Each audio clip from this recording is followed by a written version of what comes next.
Sustainable development as we are told involve several things. विकास में, अविनाशी विकास में कई सारी चीज़ें आती हैं, पर्यावरण भी आता है, आर्थिक विकास भी आता है, लेकिन शायद सबसे ज़्यादा महत्व की बात है वो है मानवीय विकास, ह्यूमन डेवलपमेंट।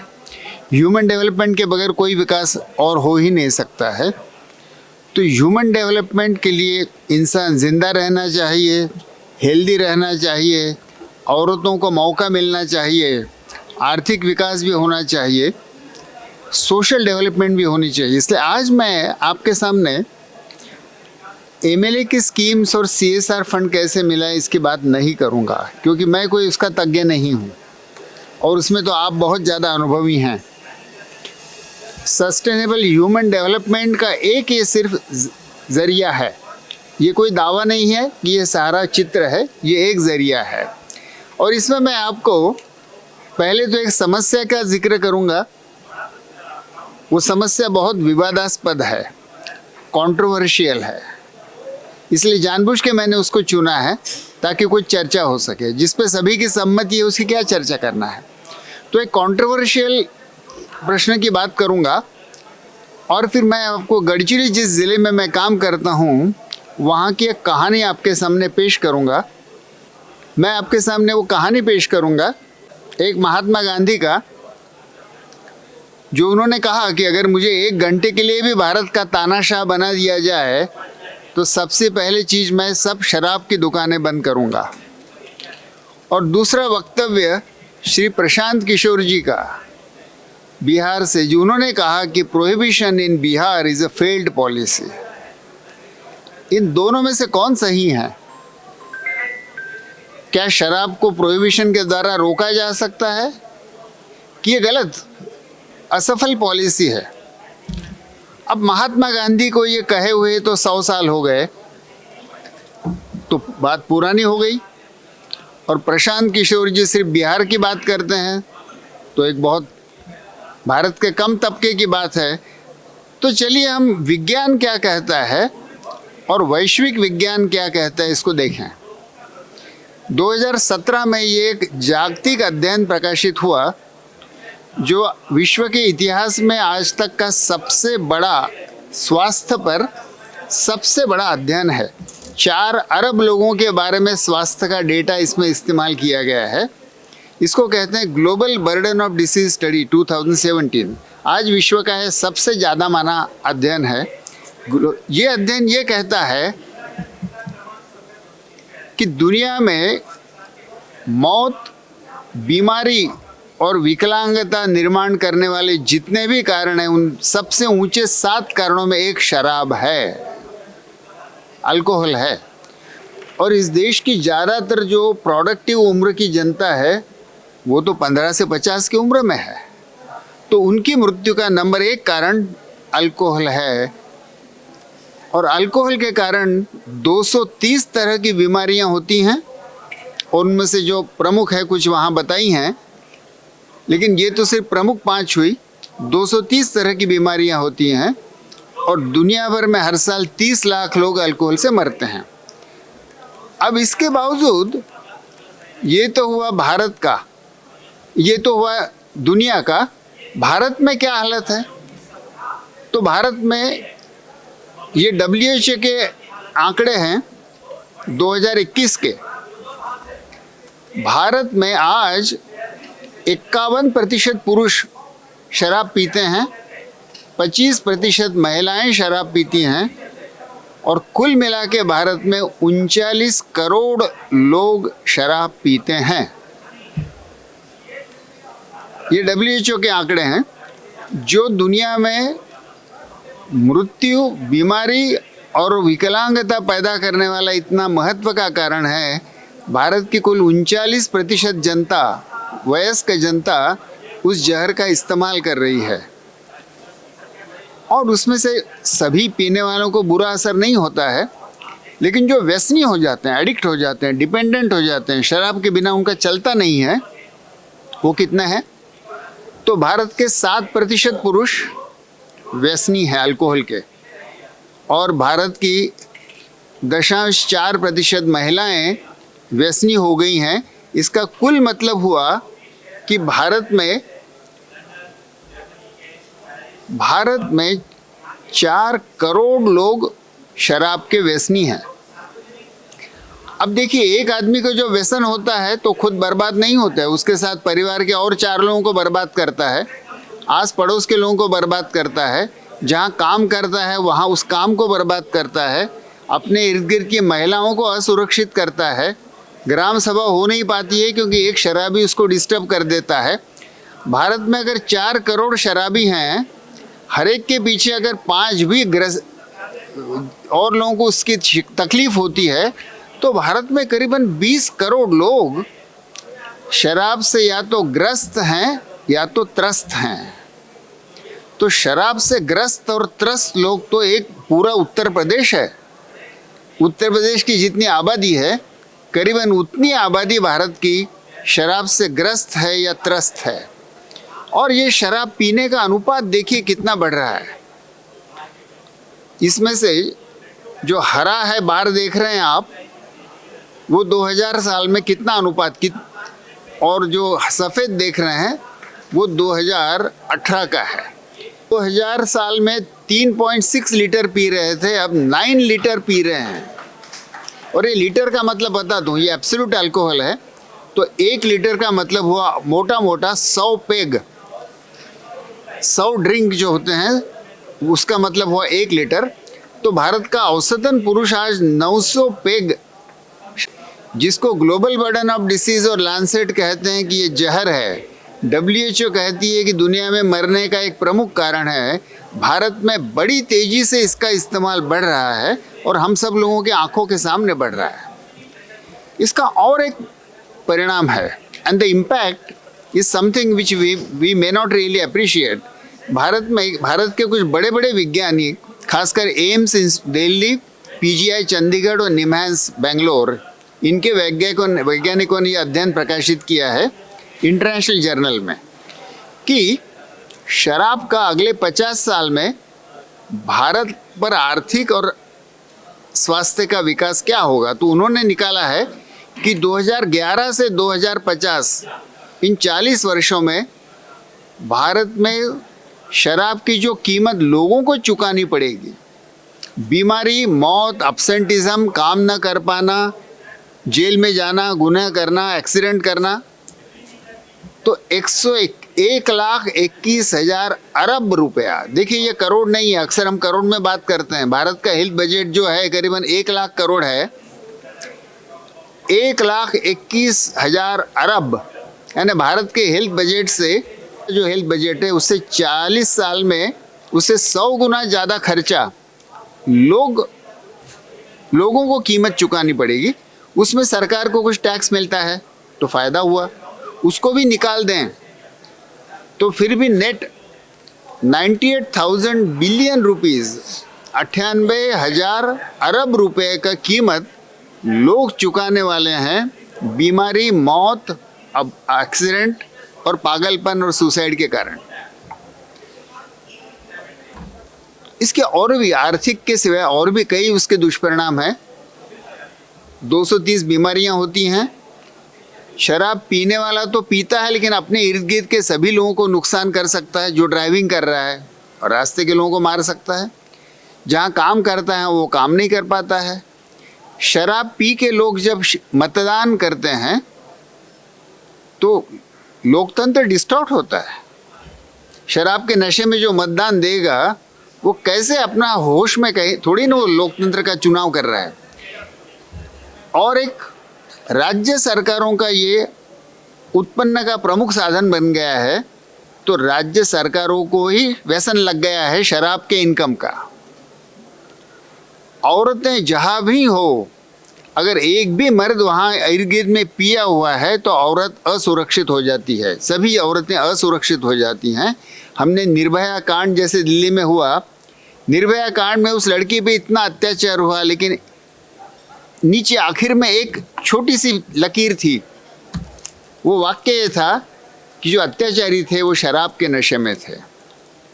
तो स्त्रियों पे अत्याचार होने वाली बहुतांश घटनाओं में अत्याचारी नशे में होता है। इसलिए द लैंसेट ने 3 साल पहले एक ऐसा वक्तव्य किया जिसके बाद मेडिकल के इतिहास में एक परिवर्तन आ गया है। वो ये है, लैंसेट ऐसे कह रहा है कि ये सब जानकारी के बाद में अब दुनिया में शराब पीने का एक ही लेवल सेफ है, वो है 0।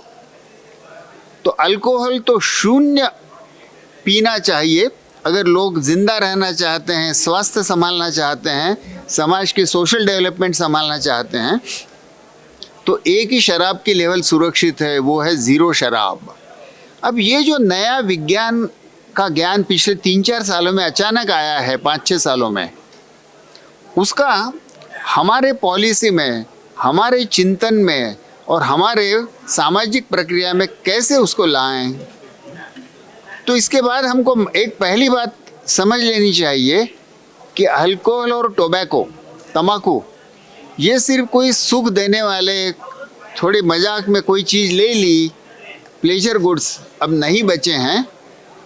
शराब और टोबैको ये आज के कॉलरा और प्लेग्स हैं, और कॉलरा और प्लेग को बेचा नहीं जाता है, उनको रोका जाता है, और वो सोसाइटी को अनस्टेबल करते हैं। Alcohol and tobacco are instruments of unstable society, and इसलिए दैट्स व्हाई यूएन ने अपनी जब सस्टेनेबल डेवलपमेंट गोल्स बनाए तो उसमें अल्कोहल का अनुपात और अल्कोहल के दुष्परिणाम कम करना, ये सस्टेनेबल डेवलपमेंट गोल में उन्होंने उसको अंतर्भूत किया है। इसलिए आज मैं आपसे जो बात करने जा रहा हूँ वो सस्टेनेबल डेवलपमेंट की ही बात है, लेकिन वो स्वास्थ्य, औरतों की सुरक्षा, सामाजिक हार्मनी और सामाजिक डेवलपमेंट, ह्यूमन डेवलपमेंट। तो अब सवाल ऐसा है हम सब लोगों के सामने, पूरे भारत के सामने, कि अल्कोहल अगर हार्मफुल है, शराब अगर नुकसान देती है, समाज को नुकसान देती है, तो इसको कम कैसे किया जाए। अब देखिए, हम कुछ देश हमारे इर्द गिर्द के देखें कि वहाँ पर कैपिटा पर ईयर कितना अल्कोहल पिया जाता है। ये लीटर में है, और 1 लीटर का मतलब हुआ 100 पेग, शराब के 100 प्याले। भारत में औसतन अभी है 5.6 लीटर, ये स्त्रियों और पुरुषों को मिला के। म्यांमार में उससे कम है, श्रीलंका में उससे कम है, नेपाल में 2 लीटर है, इंडोनेशिया में 0.8 लीटर है, भूटान में 0.6 लीटर है, पाकिस्तान में 0.2 लीटर है, और बांग्लादेश में 0 है। और ये आंकड़े WHO के हैं, मेरे नहीं हैं। And WHO is saying that this is recorded and unrecorded, का मतलब हुआ लीगल और इलीगल दोनों शराब मिलाकर है। तो लोग चोरी भी पीते हैं, वो भी इसमें इंक्लूडेड है। तो सवाल हमारे सामने ये आएगा कि ये इंडोनेशिया, भूटान, पाकिस्तान और बांग्लादेश ने ये कैसे साध्य कर लिया, या इवन नेपाल भी जो प्रिडोमिनेंटली हिंदू देश है, क्योंकि इंडोनेशिया, पाकिस्तान, बांग्लादेश प्रिडोमिनेंटली मुस्लिम है, भूटान बौद्ध है, नेपाल हिंदू है, इन चारों देशों ने शराब को इतने कैसे कम कर लिया। तो इसका मतलब, इसका उत्तर ये मिलता है कि गवर्नमेंट की पॉलिसी शराब को कम करने की या प्रोहिबिशन की। नंबर 2, उस देश की सामाजिक रचना और संस्कृति और समाज में पीने का रीति रिवाज और मीडिया, इन 4 चीज़ों में परिवर्तन करके आप शराब को बड़े बड़े पैमाने पे नियंत्रित कर सकते हैं। एक जिक्र करके मैं गढ़चिली की कहानी पे आऊँगा। अमेरिकन इकोनॉमिक रिव्यू में 3 हार्वर्ड विद्यापीठ, पेनिसिल्वेनिया विद्यापीठ और वर्ल्ड बैंक के तज्ञों ने ये अध्ययन प्रकाशित किया है। ये अध्ययन भारत के बारे में है। भारत में 5 राज्यों में या तो प्रोहिबिशन लाई गई या जो थी उसको हटाई गई। तो इनको मौका मिल गया कि प्रोहिबिशन करने से क्या फ़र्क पड़ता है, औरतों के ऊपर जो अत्याचार होते हैं उसमें क्या फ़र्क पड़ता है। तो इनके आंकड़े देखिए, ये कहते हैं कि सिर्फ अगर प्रोहिबिशन भी कर दे स्टेट गवर्नमेंट तो शराब 40% कम हो जाती है। 100% नहीं होती है, लेकिन 40% तो तुरंत हो जाती है, एक दिन में हो जाती है। और दूसरा कि शराब बंद करने, प्रोहिबिशन के कारण औरतों के खिलाफ ऐसे गुनाह जो नेशनल क्राइम ब्यूरो में रिकॉर्ड होते हैं, जो पुलिस के पास रिकॉर्ड होते हैं, ऐसे गुना 1 लाख जनसंख्या में 4,000 गुना जो है वो कम हो जाते हैं। और शराब आप शुरू करें तो 1 लाख जनसंख्या में औरतों के ऊपर 4,000 गुना गंभीर गुना क्राइम्स बढ़ जाते हैं। तो अगर ये है तो फिर सवाल आएगा कि जो प्रशांत किशोर जी ने कहा वो सही है कि गलत है? Did prohibition fail? तो डिड प्रोहिबिशन फेल और नॉट, इसका जवाब तो ये है कि सफलता को हाँ या ना में नहीं गिना जा सकता है। सफलता परसेंटेज में गिनी जाती है। गरीबी कितना परसेंट कम हुई, माल न्यूट्रिशन कितना परसेंट कम हुआ, बेरोजगारी कितना परसेंट कम हुई, ऐसे हम गिनते हैं। हम ये नहीं कहते हैं कि बेरोजगारी 0 हो गई। लेकिन शराब के बारे में, प्रोहिबिशन के बारे में हम लेकिन ये सोचते हैं कि प्रोहिबिशन होगी तो शराब 0 हो जाएगी। ऐसा नहीं होता है, परसेंटेज में ही सफलता मिलती है। और सवाल है कि ये 40% सफलता ये अच्छी मानी जाएगी या असफलता मानी जाएगी? जो प्याला है पानी का वो आधा भरा है, आधा खाली है। प्रोहिबिशन 40% तो शराब कम कर देती है, बची हुई 60% कैसे कम करें? तो उसके लिए मैं आपके सामने एक कहानी गढ़चिली की पेश करने जा रहा हूँ कि गढ़चिली की औरतें आज से 35 साल पहले ही जानती थी कि शराब हमारे लिए बहुत घातक है। जो WHO आज कहने लगे हैं, गढ़चिली की औरतों ने हमको 35 साल पहले कहा। तो ये गढ़चिली कहाँ पर है? आप देख रहे हैं ये महाराष्ट्र है। यहाँ बम्बई में हम बैठे हैं। बम्बई से 1000 किलोमीटर दूर महाराष्ट्र के पूर्व कोने में, यहाँ आगे बस्तर इलाका हो जाता है छत्तीसगढ़ का, ये गढ़चिली ज़िला है। अब ये महाराष्ट्र का सबसे गरीब है, सबसे पिछड़ा हुआ है, आधी जनसंख्या आदिवासी है। वो महुआ इकट्ठा करते हैं तो महुआ की शराब पीना ये उनके लिए आम बात है। ऐसे ज़िले में औरतों ने ये कहना शुरू किया, मैं और मेरी पत्नी रानी 35 साल पहले इस ज़िले में जाके रहने लगे। रात में जब आदिवासियों के साथ में बात करते थे नाइट फायर के अंगीठी के इर्द गिर्द, तो औरतों ने बार बार कहना शुरू किया कि आपका ये दवाइयाँ और स्टेथोस्कोप बाजू में रख दीजिए डॉक्टर साहब, हमारी सबसे बड़ी बीमारी तो शराब है, पुरुषों की शराब। उसके लिए कोई दवाई है? उसके लिए कुछ कर सकते हैं? हमने एक सम्मेलन बुलाया तो हमारी अपेक्षा से कई गुना बड़े पैमाने पे उसमें औरतें और लोग इकट्ठा हो गए कि शराब के बारे में कुछ इलाज करने की ज़रूरत है, कुछ उपाय करने की ज़रूरत है। और इसमें से ये आंदोलन निकला कि शराब बंदी होनी चाहिए। मराठी में उसको कहते हैं दारूबंदी। दारूबंदी झालीच पाहिजे, शराब बंदी तो करनी ही चाहिए। उसमें और एक चीज़ हमारे ध्यान में आई, वो सब आप लोगों के लिए बहुत महत्व की है कि भारत सरकार की एक राष्ट्रीय पॉलिसी है जो कि भारत के 10 राज्यों ने, जहाँ जहाँ आदिवासी है उन राज्यों ने उसको रेटिफाई किया हुआ है। वो पॉलिसी 1975 की है, इसलिए लोग उसको भूल गए हैं। वो पॉलिसी ये है कि आदिवासी इलाकों में कोई भी शराब की दुकान खोली नहीं जाएगी। Number 1, excise policy for scheduled area, ये उसका नाम ही है, excise policy for scheduled area. ये आज भी भारत में लागू है। ये आज भी उन 10 राज्यों में लागू है जहाँ पर आदिवासी बड़ी जनसंख्या में रहते हैं, मध्य प्रदेश में रहते हैं। और वो कहती है कि चूँकि शराब से आदिवासियों का भयानक नुकसान होता है, सरकार वहाँ पे कोई शराब की दुकानें खोलेगी नहीं, न लाइसेंस देगी। आदिवासियों को महुआ से शराब पीने का हक रहेगा, लेकिन उसको सामाजिक परिवर्तन के द्वारा धीरे धीरे रोका जाए। तो ये जो पॉलिसी है, इसका सहारा लेके हमने शराबबंदी आंदोलन चलाया और आखिर गवर्नमेंट ऑफ महाराष्ट्र ने हमारी मांग की। और 6 साल के आंदोलन के बाद में 1993 में यहाँ प्रोहिबिशन, शराबबंदी इंट्रोड्यूस हुई गढ़चिली ज़िले में। तब से लेके अब 30 साल तक गढ़चिली ज़िले में शराबबंदी है। अब शराबबंदी से शराब कम तो हुई, जैसे हमने उस अध्ययन में देखा कि 40% शराब कम हो जाती है, लेकिन कुछ इलीगल शराब बढ़ने लगी, अवैध शराब, गैर कानूनी शराब बढ़ने लगी। पुलिस बहुत कोई सक्रिय नहीं थे उसके रोकने में। और हम एक एक मरीज का इलाज करते थे डी एडिक्शन से, लेकिन 4000 मरीज का इलाज किया, लेकिन ज़िले में 20,000 एडिक्ट थे। तो हमने ये देखा कि सिर्फ प्रोहिबिशन से भी पूरी शराब रुकती नहीं है, सिर्फ एडिक्शन ट्रीटमेंट से भी पूरी शराब रुकती नहीं है, और तब तक और एक भयंकर चीज़ बढ़ने लगी। आप देखेंगे यहाँ पे कि अरे भैया आप उसके सामने मत खड़ा रहिए। हाँ, ये एक लड़की है 8 साल की, आदिवासी देहात में लड़की मुझे दिखाई दी। उसके हाथ में जो है वो टोबैको है, खर्रा, महाराष्ट्र में खर्रा कहते हैं। बच्चे भी तंबाकू खाने लगे हैं, बड़े लोग, पुरुष और औरतें तो खाती हैं। और इसलिए 2015-16 में हमने एक दूसरा तरीका सोचा कि तंबाकू और अल्कोहल दोनों को कंट्रोल करें।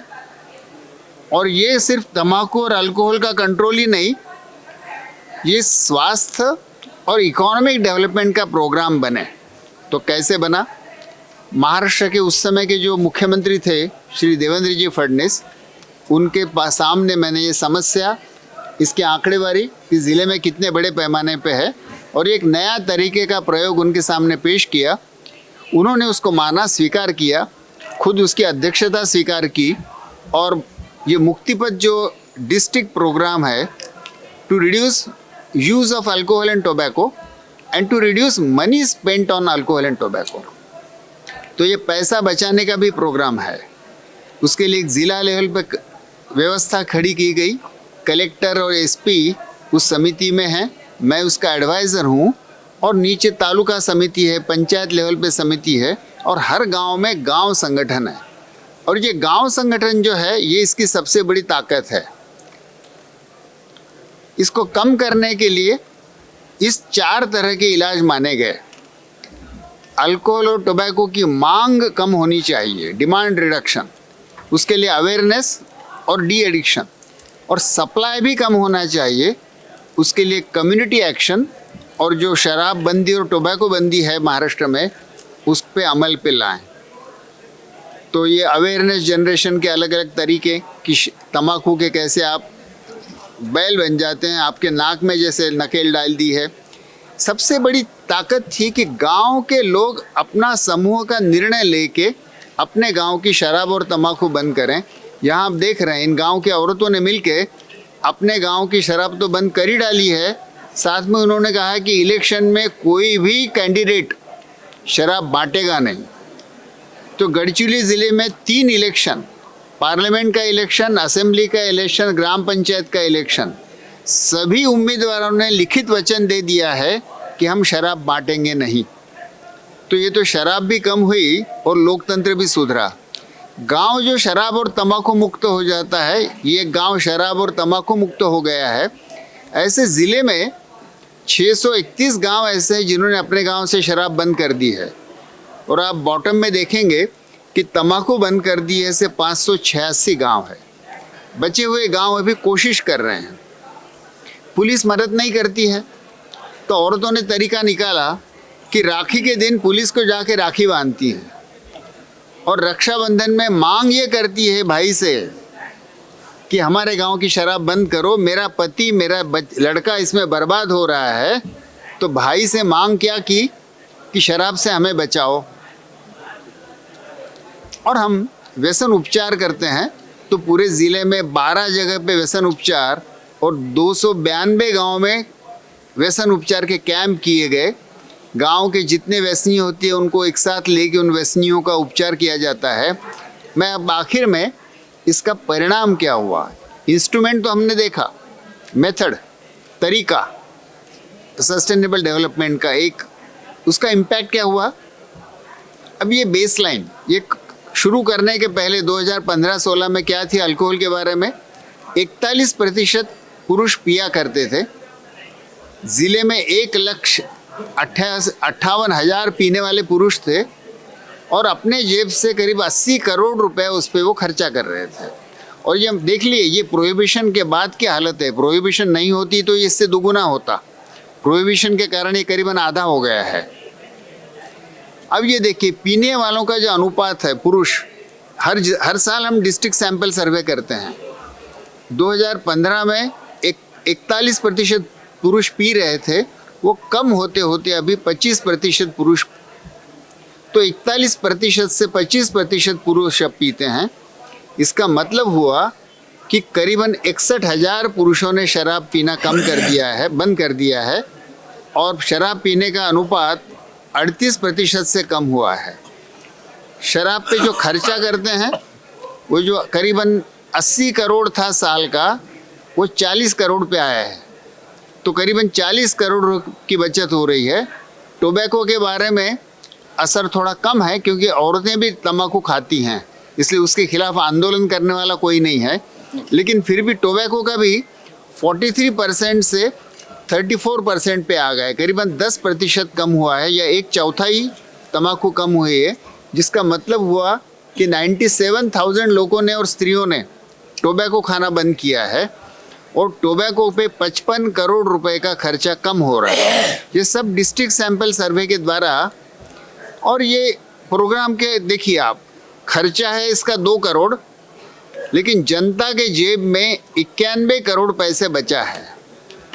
तो हम MLA फंड, हम CSR फंड, हम गवर्नमेंट से फंड्स तो मांगे ही मांगे, लेकिन सबसे बड़ा फंड 91 करोड़ रुपया साल का सीधे लोगों के घर में बच सकता है, औरतों के हाथ में बच सकता है, और उसको परिवार के लिए इस्तेमाल किया जा सकता है। और दूसरे जो इम्प्रूवमेंट हैं, स्वास्थ्य में समृद्धि, वीमेन की सेफ्टी, और पुरुष ज़्यादा काम करने लगे, और गांव समाज जो है वो संगठित हुआ, और एक नया तरीका, अल्कोहल और टोबैको, ये दो जो अनसस्टेनेबल करने वाली चीज़ें हैं, उसको कम करने का एक नया तरीका इसमें से ईजाद हुआ है। आगे क्या करना चाहिए इसमें मैं समाप्त करूंगा कि भारत की संस्कृति वैसे शराब की नहीं है, यद्यपि आज काफ़ी पीने लगे हैं, लेकिन अभी भी भारत में सभ्य नहीं माना जाता है कि आज शराब पिएं। तो इस संस्कृति का हमको उपयोग करना चाहिए। स्वास्थ्य और वीमेन की सेफ्टी को, औरतें इस मुद्दे पे बड़े आसानी से संगठित हो जाती है क्योंकि वो सबसे परेशानी उनको भुगतनी पड़ती है, और इसलिए औरतों की ये ज़रूरत है इसको देखते हुए। और अब वैश्विक विज्ञान कह रहा है कि अल्कोहल, टोबैको, ये तो अभी के कॉलरा और प्लेग है, ये तो किलर्स हैं, इनको रोको। तो भारत को एक नेशनल पॉलिसी, या तो आप विधायक हैं तो स्टेट पॉलिसी, नहीं तो कम से कम आपके ज़िले में, और नहीं तो किसी भी एक गांव में, चारों लेवल पे शराब और टोबैको इनको कम करने के बारे में पॉलिसी बनाकर अगर हम रोड मैप बनाएं और विधायक लोग अगर इसको गंभीरता से लें, तो सस्टेनेबल डेवलपमेंट के बढ़ाने के बड़ा अच्छा माध्यम इसके द्वारा प्राप्त होगा। मैं आप सब लोगों से अपील करूंगा कि विकास के और तो सब जरिए इस्तेमाल करें, लेकिन अगर विकास होता है और औरत पे बलात्कार होता है, अगर विकास होता है और पुरुष पागल हो जाता है शराब पी के, अगर विकास होता है और एक्सीडेंट्स होते हैं, और शराब से विकास होता ही नहीं, हमने देख लिया आंकड़े कि 98,000 अरब रुपए का नुकसान उससे होने वाला है। इसलिए सस्टेनेबल डेवलपमेंट के इंस्ट्रूमेंट के रूप में इस अप्रोच को इस्तेमाल किया जाए, ये आपके सामने मैं विचारार्थ पेश कर रहा हूँ। धन्यवाद।